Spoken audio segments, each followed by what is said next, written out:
The engine sound was wrong. That was the first thing Corporal Garrett Walsh noticed. Not the darkness, not the heat that pressed against the island like a wet wool blanket even at 2 in the morning. Not the mud that had worked its way into every fold of his uniform, every crack in his boots, every pore of his skin. It was the sound, that rhythmic, pulsing washing machine throb of unsynchronized Japanese bomber engines, circling somewhere above him in the ink-black sky over Bougainville.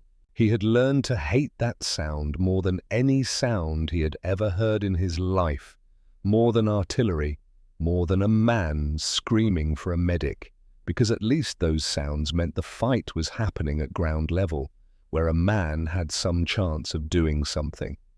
This sound came from above, from the dark, from a place where Walsh and every other man on this island was completely, utterly helpless. He pressed his back against the muddy wall of his foxhole and looked up. Nothing, just stars, and somewhere above those stars, invisible and untouchable, a Japanese Betty bomber circling like a vulture, deciding which animal to land on. The searchlight beams from the anti-aircraft positions swept back and forth across the cloud base, slow and desperate, like a blind man waving his arms trying to find a wall. Then one beam caught a flash, a sliver of silver, gone in an instant. The anti-aircraft guns opened up. Tracers raced upward, red lines stitching the darkness, chasing something that had already moved. The Japanese pilot had been doing this for months. He knew exactly how far to step to one side to slip back into the shadows. He did it now, casually, the way a man steps around a puddle on a sidewalk. The firing stopped. The engine drone continued. Then came the bomb. Walsh heard it before he felt it. A rising whistle that turned into a scream. Then the ground jumped. The fuel dump 300 yards away became a sun for 3 full seconds, a rolling orange fireball that turned the middle of the Pacific night into something brighter than noon. The shockwave hit his chest like a punch from a giant fist. Secondary explosions followed, cracking and booming as the fuel cooked off in waves. He spat mud from his mouth and said nothing. There was nothing to say. The Army Air Forces had tried to solve the problem. 6 weeks before that night in the mud, a squadron of P-38 Lightnings had been ordered to fly combat air patrol after dark. The P-38 was one of the finest aircraft in the American infantry. Twin engines, heavy armament, pilots who were aggressive and skilled and hungry. In daylight, they were terrifying. They had torn Japanese air forces apart over the Solomon Islands, over New Guinea, over every island chain where the two sides had met in sunlit sky. At night, they were blind. The first pilot took off and climbed into the darkness and found nothing. He flew for 2 hours, straining his eyes until he saw spots that were not there, and landed, having fired 0 rounds. The second pilot did the same. The third flew his Lightning into a mountain he could not see. The fourth lost the horizon inside a cloud and flew inverted into the ocean before he understood what was happening. The fifth made it home, but he was shaking so badly when he climbed out that 2 men had to hold him upright. The Japanese bombers kept coming.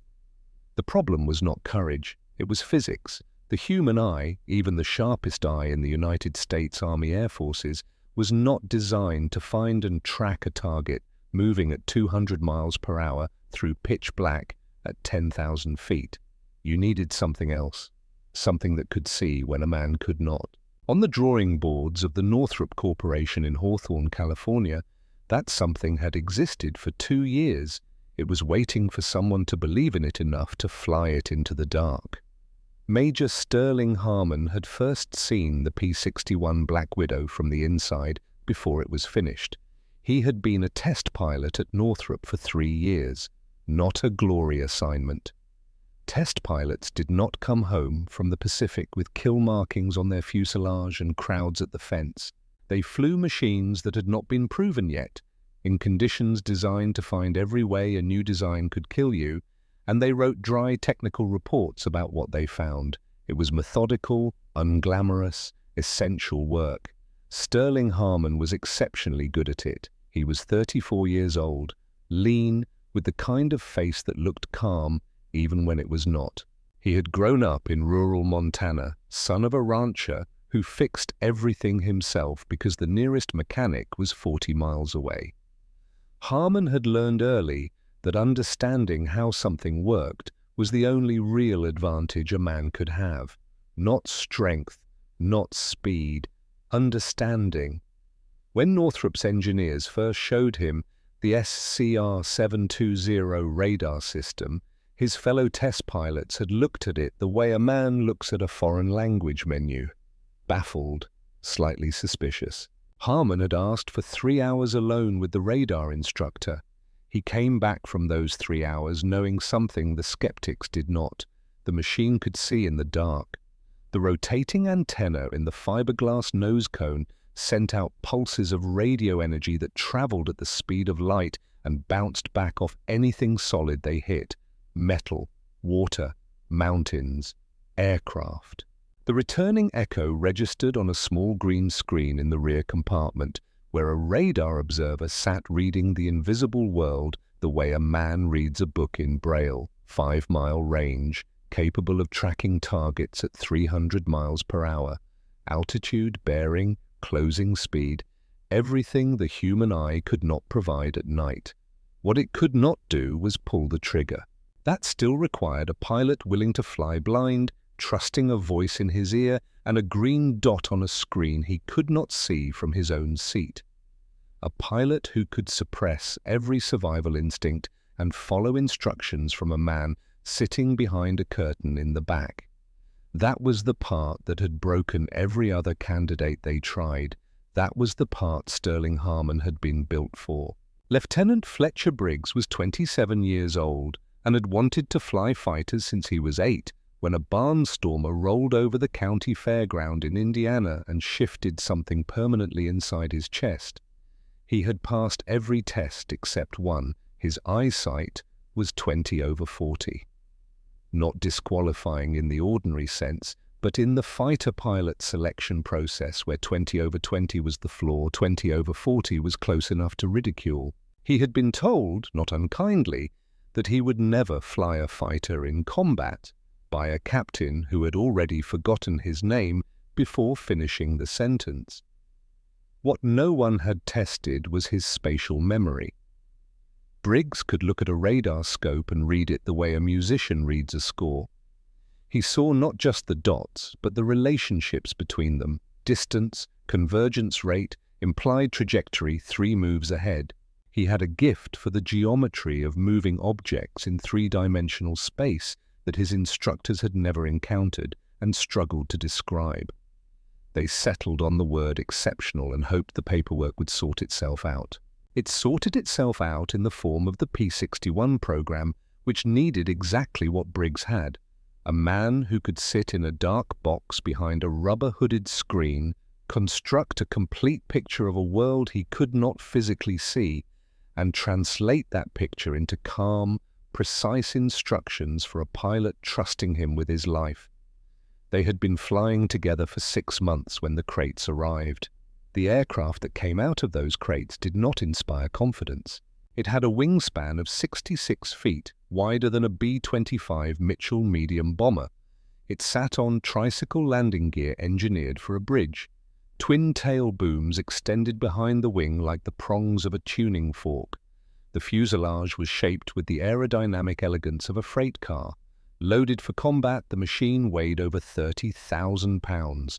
A Wildcat fighter weighed 7,000, 4 Wildcats welded together. The reaction from the fighter pilots was immediate and enthusiastic. They called it the flying bathtub. They asked if it had a dining car. One captain walked its full length with an expression of theatrical disbelief and announced he had seen more aerodynamic barns. They asked the P-61 crews whether the thing came with a stewardess and whether passengers were expected to tip. Harmon stood at the edge of the crowd and let it run. He had heard all of it before. He understood the skepticism. Fighter pilots built their identity on the primacy of human senses. They trusted their eyes, their hands on the stick, the instinct that told them to brake left before the logical mind finished processing the threat. The P-61 asked them to abandon all of that and put their faith in a box of vacuum tubes. It was a reasonable thing to laugh at, until the night you needed it. He walked to the aircraft when the crowd had moved on to the officers' club, and he laid his hand flat on the black aluminum skin. The paint was matte, rough under his palm, swallowing the light from the work lamps the way dark cloth swallows spilled water. He noticed the problem immediately. The first night test confirmed what Harmon had suspected from the moment he touched the paint. They took the aircraft up in darkness and asked the searchlight crew to simulate an enemy intercept. The beam swept across the sky and found them on the second pass, and when it did, the P-61 did not disappear. The matte surface, designed to absorb light, instead scattered it in every direction simultaneously. The aircraft did not go dark. It glowed, like a moth caught in a flashlight beam, like a white flag, like the most visible object in the nighttime sky over the entire South Pacific. Harmon landed without a word. He sat in the cockpit for a long moment after the engine stopped, looking at the dead instrument panel, thinking. Then he found the senior mechanic on the night crew, a stocky man from Ohio named Kowalski, who had been maintaining aircraft engines since before the war, and approached every mechanical problem as if it had personally insulted him. Harmon explained what he had observed. Kowalski listened. Then Kowalski said something that no Northrop engineer with a graduate degree would have said, because it came from a high school physics class rather than an aeronautical engineering program, and sometimes that is exactly the right place for an answer. He said, "A mirror does not absorb light. A mirror deflects it." They worked for 3 days, fine-grade polishing compound from the chemical supply depot. 6 men at a time, in shifts, starting at the nose and working back, rubbing the black paint in long, even strokes until rough became smooth, smooth became glossy, glossy became something close to reflective. By the 3rd day, you could see your own face in the black aluminum. That night they ran the test again. The searchlight swept the sky. It found the aircraft. And then, unless the beam hit the surface at an exact 90-degree angle, the light slid off the glossy paint and disappeared into the darkness the way light slides off a tilted mirror. The aircraft did not glow. It became, in any practical sense, invisible. The ghost plane. The ground crew started using the name that night. By morning it had spread to the fighter pilots who had spent 3 days making jokes. They did not use it mockingly. They used it the way you use a name for something that has earned one. Harmon painted 2 words on the nose of his aircraft in letters small enough that you had to be close to read them. Night verdict. 7 months later and 400 miles north, on the newly captured island of Saipan, Corporal Garrett Walsh had settled into the same routine he had learned on Bougainville. Different island, same darkness, same engine sound circling above him every night, the same helplessness, the same mud. The evening of the first operational patrol, Harmon climbed the ladder into the cockpit and settled into the seat high above the tarmac, looking out over the airfield like the bridge of a ship. He went through the checklist without hurrying.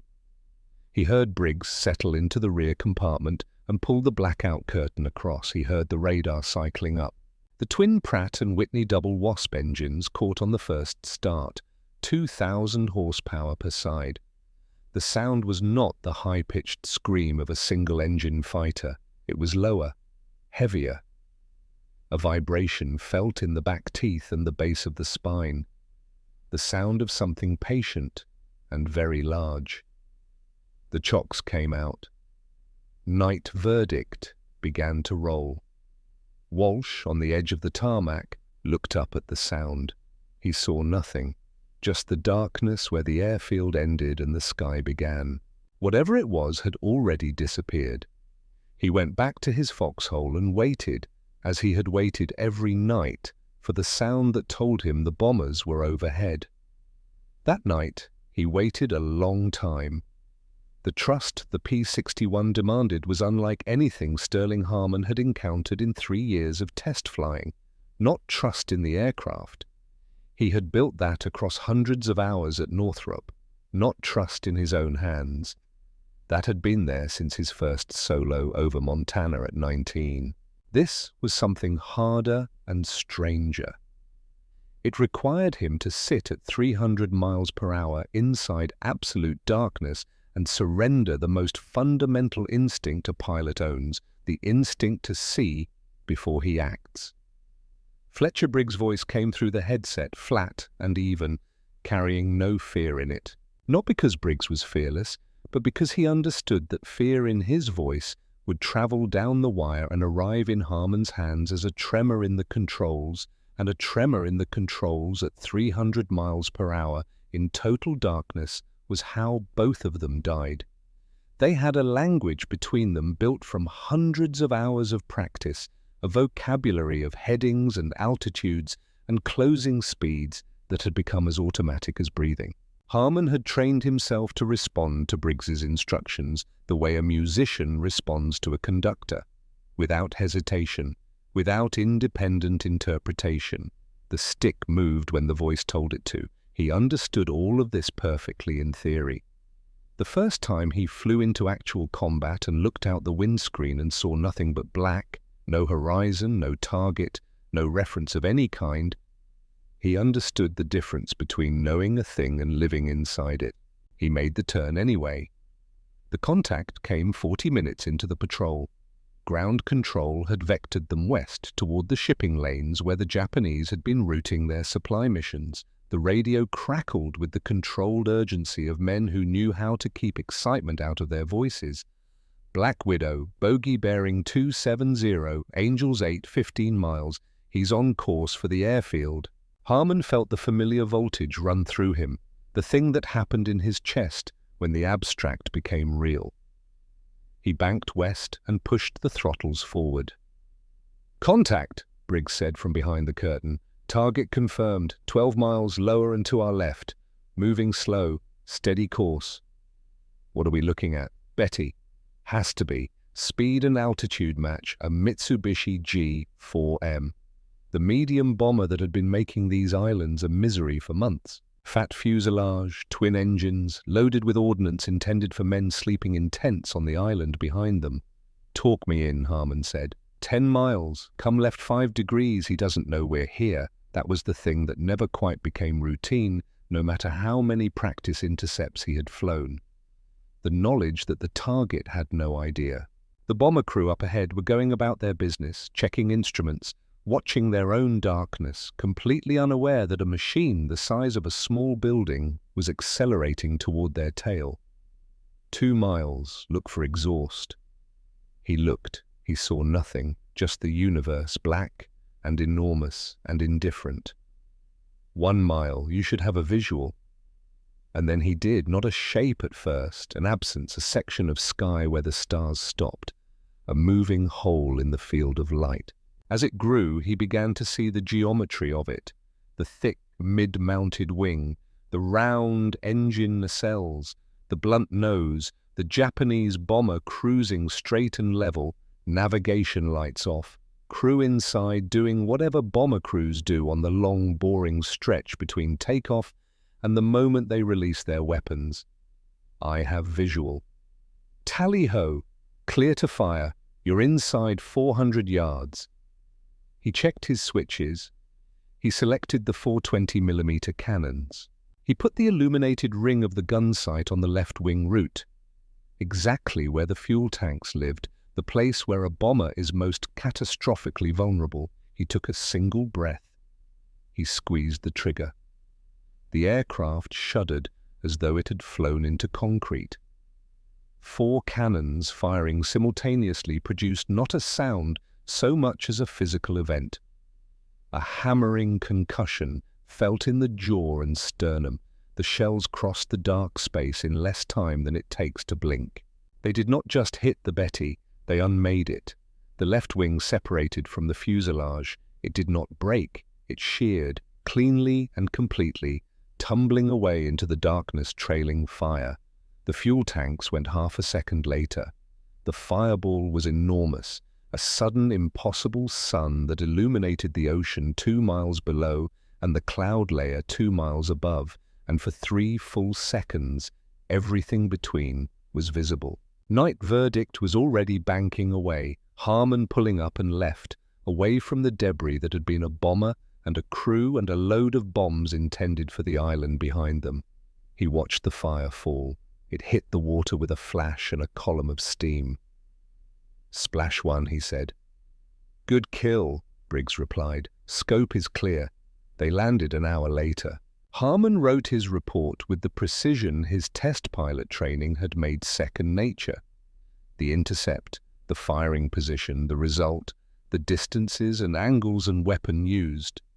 The response came back 48 hours later from a captain named Horace Wentfield, a thin-faced man who wore skepticism like a uniform.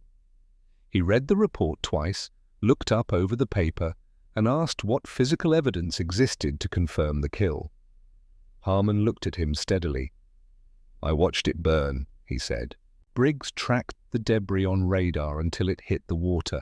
Radar confirmation from a single observer. Wentfield said the word observer as though it carried a slight smell. No wreckage recovered, no independent witness, no gun camera footage. We were flying a night intercept. There is no independent witness because no other aircraft can operate in those conditions. That's rather the difficulty, isn't it? Harmon sat across from Wentfield's clean desk in his dry office and felt something tighten in his jaw. He had flown 3 hours in absolute darkness. He had found a target invisible to every other platform available to the United States military in this theater, and he had destroyed it. And now a man who had not left the ground was telling him that without a signed document from an impartial observer, it might as well not have happened. He wrote the report again, more detailed, and submitted it through a different channel. He did not wait for the reply. There was work to do.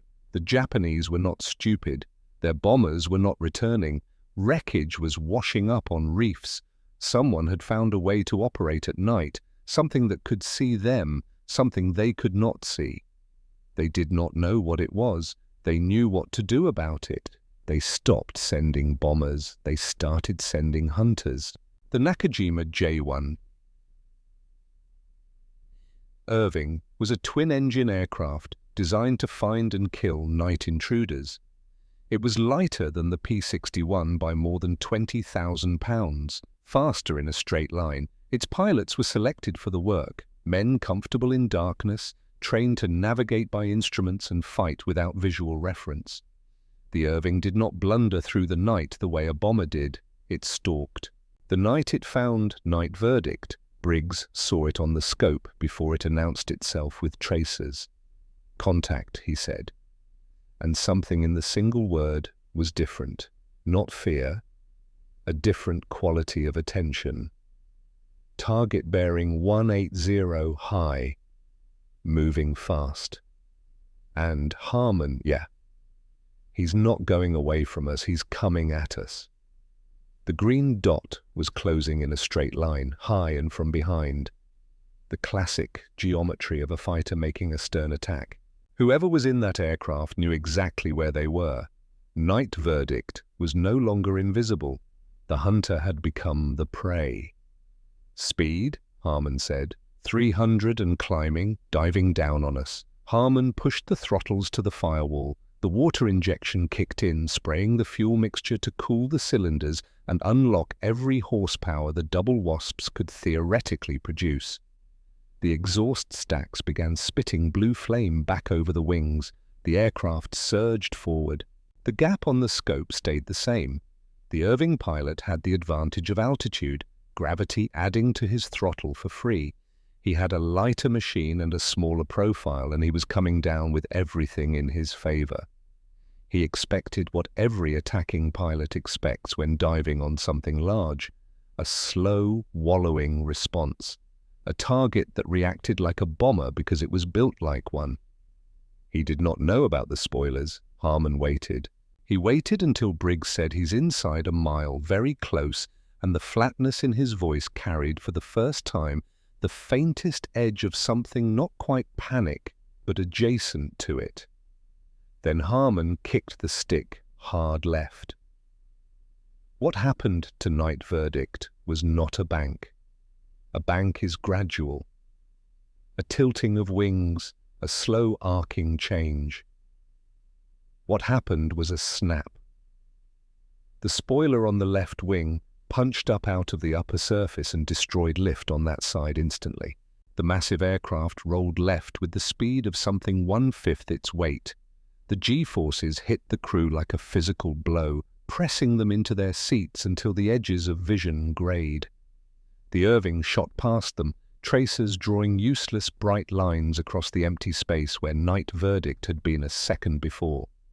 But the Japanese pilot was good. Rather than continuing straight to reset for another pass, he pulled up into a vertical climb, trading excess speed for altitude, arcing up and over the top, preparing to drop back down onto their tail from above. It was the correct response. Textbook. Exactly what a skilled pilot should do. "He's above us," Briggs said, "coming over the top." 4 seconds. Harmon could not follow the Irving up. He had no weight advantage, no power-to-weight ratio to win a climbing contest. If he hung on the prop, the airspeed would bleed off, the wings would run out of ideas, and the machine would become a very expensive rock, falling toward the ocean. He needed a different weapon. Briggs, turret. A half-second of silence. Then the hydraulics engaged. The General Electric turret on top of the fuselage unlocking, its dome beginning to rotate.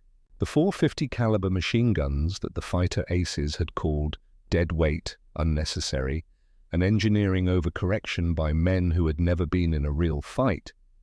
They swiveled 180 degrees on their mount and pointed backward into the sky above and behind the aircraft.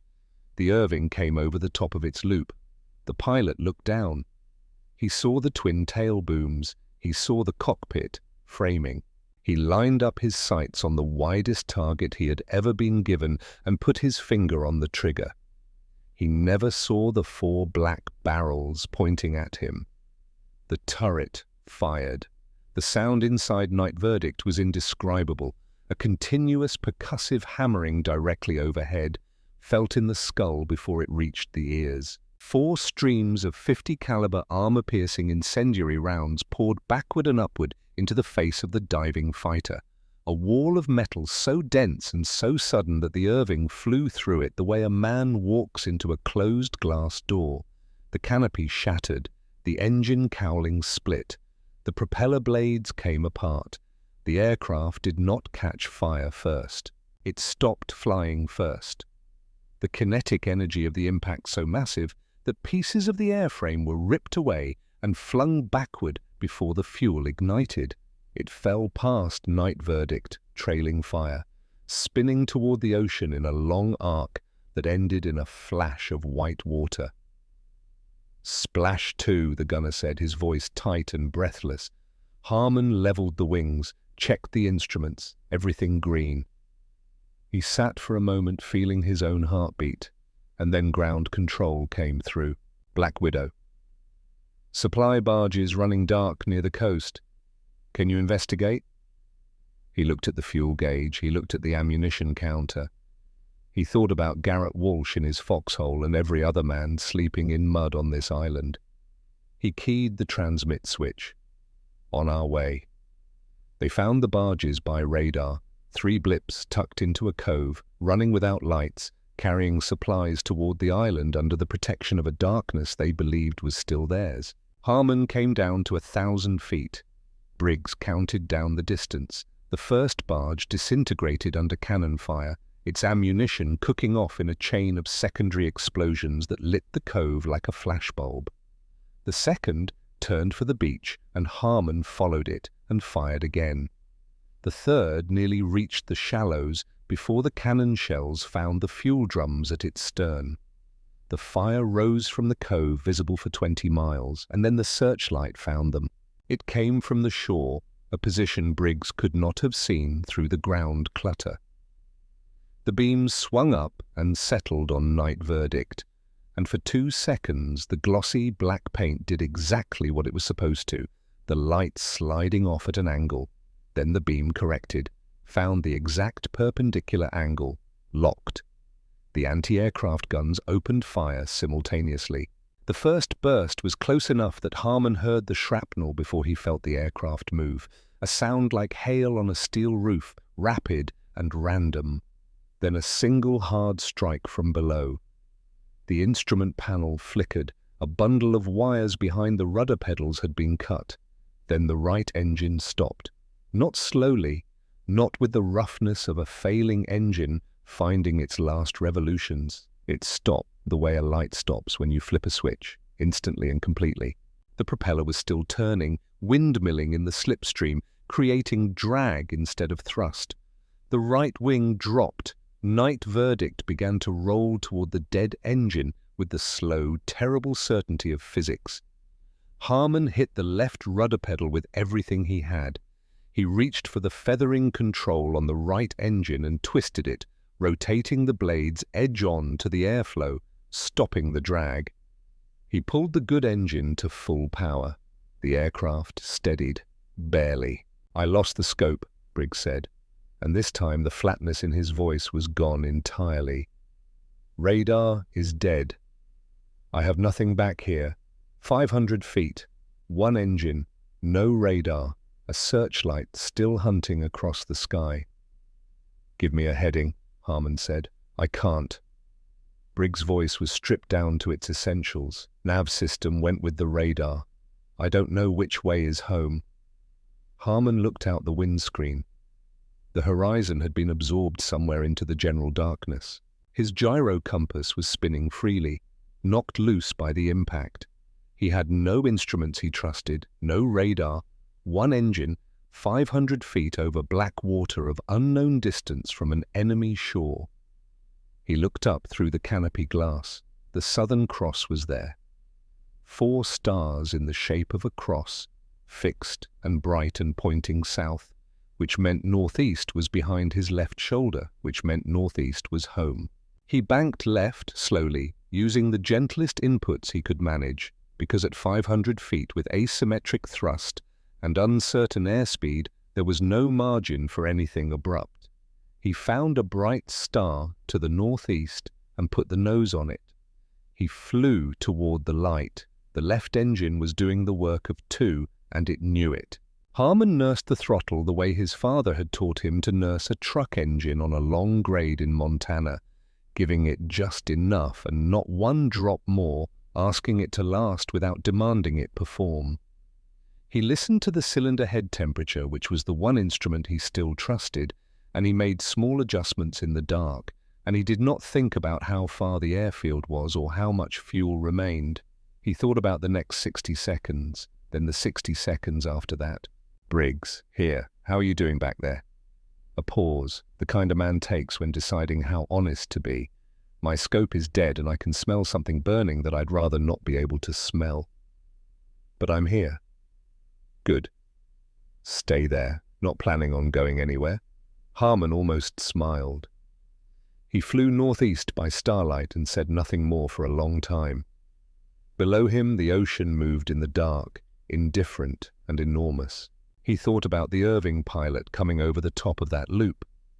The certainty the man must have felt, the target laid out below him like a gift, and the 4 barrels swiveling upward into his face.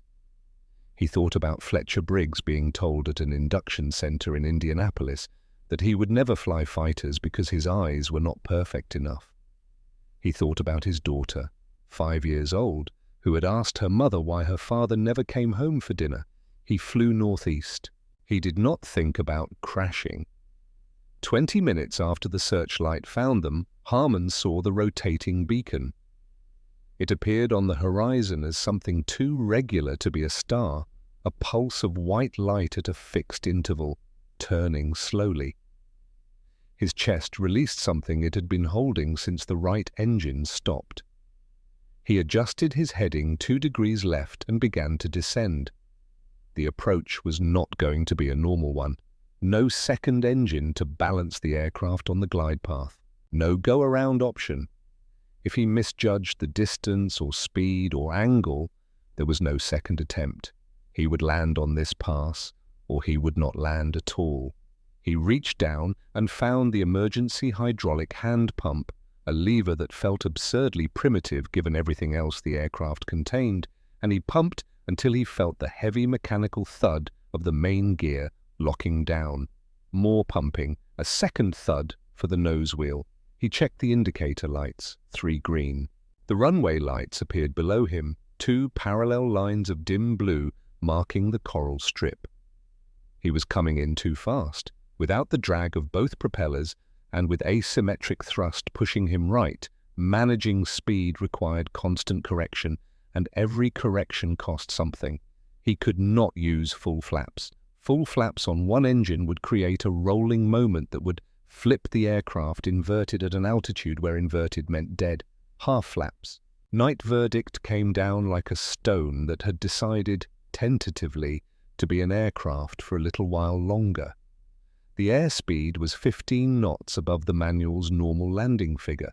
He was heavy and fast and slightly sideways from the rudder pressure, and the end of the runway beyond the lights was a cliff above black water.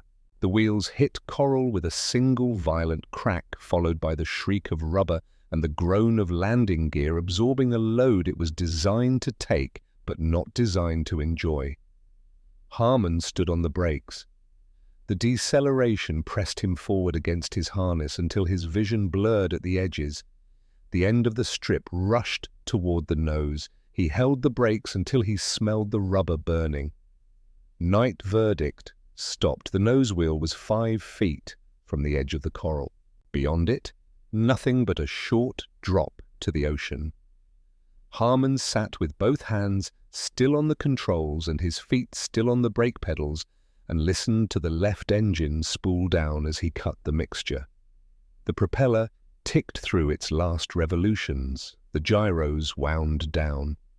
The instrument lights faded. Silence came back into the cockpit like a tide returning. He sat in it. He was aware of his own heartbeat, which had not yet decided whether the emergency was over. He was aware of the smell of hot brakes and gun smoke and hydraulic fluid that had been leaking in the right wing for 20 minutes. He was aware that his left leg had been shaking for longer than he realized. Then the canopy opened above him, and the humid night air of Saipan fell in, and he heard running boots on coral. The fighter pilots came out of the operations tent in 1s and 2s. They came out quietly, drawn by something they could not have named. They walked to night verdict and stood around it in the work lamp light and looked at what the night had done to it. The hole in the right wing was the size of a manhole cover, the aluminum edges curled outward, hydraulic lines behind it severed. Oil from the dead engine coated the right side of the fuselage in a layer still dripping onto the coral in a slow black rhythm. One of them, a captain named Radford, who had spent 3 days making jokes about the flying bathtub, walked the full length of the aircraft with his hands in his pockets. He stopped at the wing, reached out and put 2 fingers inside the hole and stood there, feeling the ragged aluminum edge. He did not say anything. He walked back toward the operations tent without looking at anyone. That was all the apology that would ever be offered, and it was enough. The intelligence report came back the following morning. 2 Japanese aircraft had failed to return to base. 1 Betty bomber and 1 Irving night fighter, their last known positions corresponding exactly to the areas Harmon and Briggs had reported. The supply barges destroyed in the cove were confirmed by aerial reconnaissance at first light. 3 hulks visible in the shallows, still smoking. The report used the word confirmed 4 times, or, at the bottom, a signature, Captain Horace Wentfield, with no additional comment.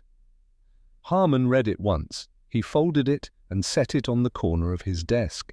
He did not look for Wentfield, and Wentfield did not come looking for him. Some accounting gets settled without a conversation.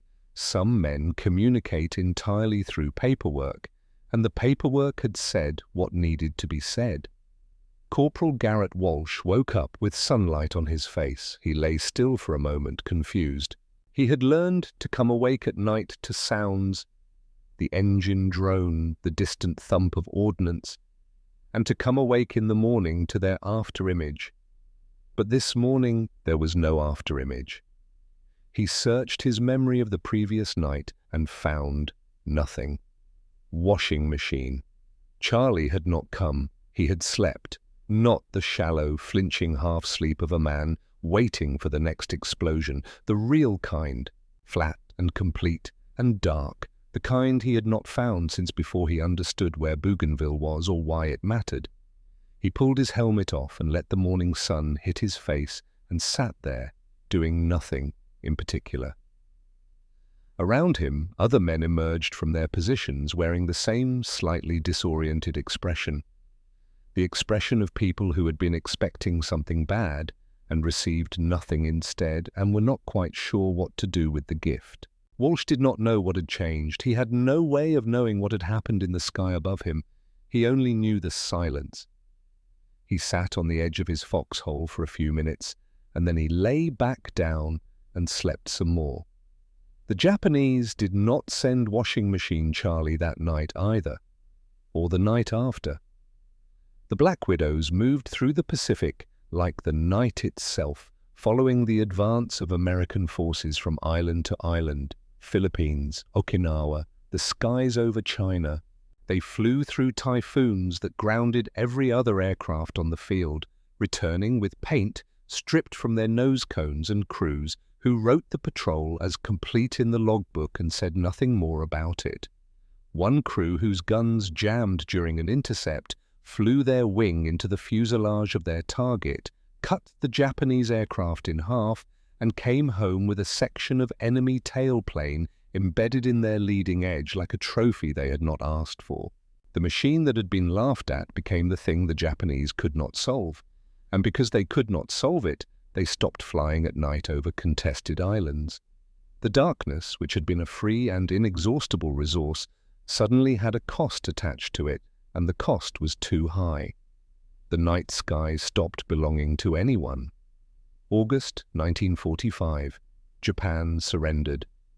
The men packed their duffel bags and began the long process of going home. Sterling Harmon was discharged at a base in California on a Tuesday afternoon in September.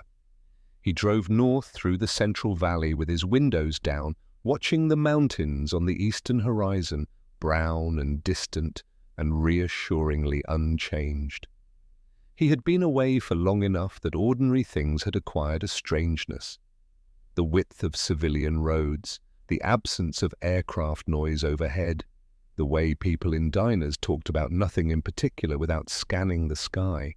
He turned onto the gravel road that led to his father's property outside Billings and parked the car at the edge of the field.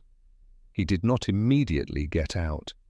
He sat for a moment in the quiet, looking at the grass in the September light, brilliantly green, embarrassingly alive, the kind of green that seems impossible after a long time in the Pacific. Then he heard the screen door of the house bang open and footsteps on the porch, and his daughter's voice calling his name across the field. She was 5 years old, she had her mother's eyes and his stubbornness, and she ran the way children run. Without reservation, without calculating the distance as if arrival were the only variable worth considering.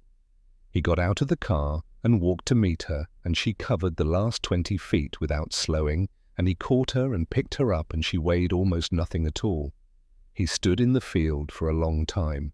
Somewhere on the other side of the Pacific, decisions were being made about the aircraft. He did not know this yet. And in that field, with that weight in his arms, he would not have cared. What happened to the P-61ES was not retirement. Retirement implies preservation. The aircraft were lined up on desert hardstands in rows and processed with the efficiency that military administrations apply to things that have become inconvenient. The jet age had arrived. Screaming turbines, supersonic aspirations, performance specifications that made everything with pistons look immediately antique. The future was coming whether the old machines were ready or not, and they were not, and the decision was made. Cutting torches, heavy equipment, men working through the rows with the methodical pace of an assembly line running in reverse. Tails cut off first, then the fuselages crushed, engines pulled and scrapped. The SCR-7, 20 radar systems, classified as secret for the entire duration of the war, the mechanical eyes that had seen what no human eye could see, were unbolted from the nose cones and thrown onto scrap heaps with everything else. The aluminum was melted down, some of it became automobile parts, some of it became kitchen appliances, some of it became the kind of anonymous functional objects that people use every day without any awareness of what they used to be. The aircraft that had turned the Pacific darkness from a Japanese weapon into a Japanese prison became soda cans and screen doors. Harmon was not present for the scrapping of Night Verdict. He was in Montana. But someone at the base who knew what the aircraft had done sent him a small package, a box no larger than a cigar box, wrapped in brown paper, no return address. Inside was a piece of aluminum about 3 inches square cut from the fuselage. It had been painted black and polished until the black surface was as smooth and reflective as dark water. If you held it at an angle to the light slid off it and disappeared. He put it on the shelf above his desk. He kept it there for the rest of his life. Decades later, in the kind of museum that exists in a large metal building at the edge of an airfield, Garrett Walsh stood in front of a P-61 Black Widow and tried to understand what he was looking at. His hair was white. His back gave him trouble on cold mornings. The war had become history for most of the country, something that happened to other people in another time, preserved in photographs and marble. But Walsh had been in the mud and the dark, and he knew what the night had felt like from the inside of it. The aircraft was enormous. Even knowing it intellectually, the physical scale of it was startling in an enclosed space. The wingspan seemed too wide for the building. The landing gear gave it a patient solidity, something that expected to be here for a long time. The black paint was faded and uneven, showing its age, but the underlying shape was unchanged. The fiberglass nose cone, the twin-tail booms, the turret on top of the fuselage, the tires were flat. Other visitors moved through the building around him, consulting their printed maps. A man was explaining to a child that the war had been very long ago and that America had won. The child asked why the airplane was black, and the man said he supposed it was for camouflage. A woman nearby read the small placard aloud. Night fighter, twin engine, crew of 3, and moved on. Walsh stood in front of the aircraft for a long time. He did not know the name Sterling Harmon. He had never heard of Night Verdict or Fletcher Briggs or 3 supply barges burning in a cove. He knew nothing about a captain named Wentfield who had questioned a kill report or a piece of polished aluminum on a shelf in Montana, or a daughter running across green grass in September light. He knew none of it. What he knew was one morning, sunlight on his face when he had expected darkness, the absence of a sound that had been present every night for longer than he could count. The first real sleep he had gotten in months, arriving without explanation, like a gift from somewhere he could not see. He put his hand on the nose of the aircraft. The aluminum was cold. He stood there with his palm flat against it, and he thought about all the mornings in his life that had started with light instead of fear, and he understood, in the way that men who have been protected by something understand it, without being able to name it, that those mornings had not arrived by accident. Something had been up there, working in the dark, making sure the dawn came. The F-22 Raptor cannot be seen on radar, neither can the F-35 Lightning II. These aircraft are shaped and coated to deflect radar returns the way a polished black surface deflects a searchlight beam, using physics rather than speed or armor as their primary defense. Their pilots track targets on digital displays that translate invisible information into tactical pictures. The weapons officer in a two-seat variant sits in the back, reading screens, translating the invisible world into instructions for the pilot up front. The pilot follows the voice in his ear. The men who fly these aircraft do not know the name Sterling Harmon. His mission reports are in archives that receive almost no visitors. The specific geometry of his intercept approach over Saipan is in no curriculum. But every time an F-22 pilot takes his aircraft into the dark and kills a target that never knew he was coming, he is doing something Harmon did first. With less, in more darkness, without 70 years of refinement behind him. He did it with a rotating antenna in a fiberglass nose cone, a voice he trusted, and a star he could see with his own eyes when everything else had failed. The ghost is still out there. It just looks different now.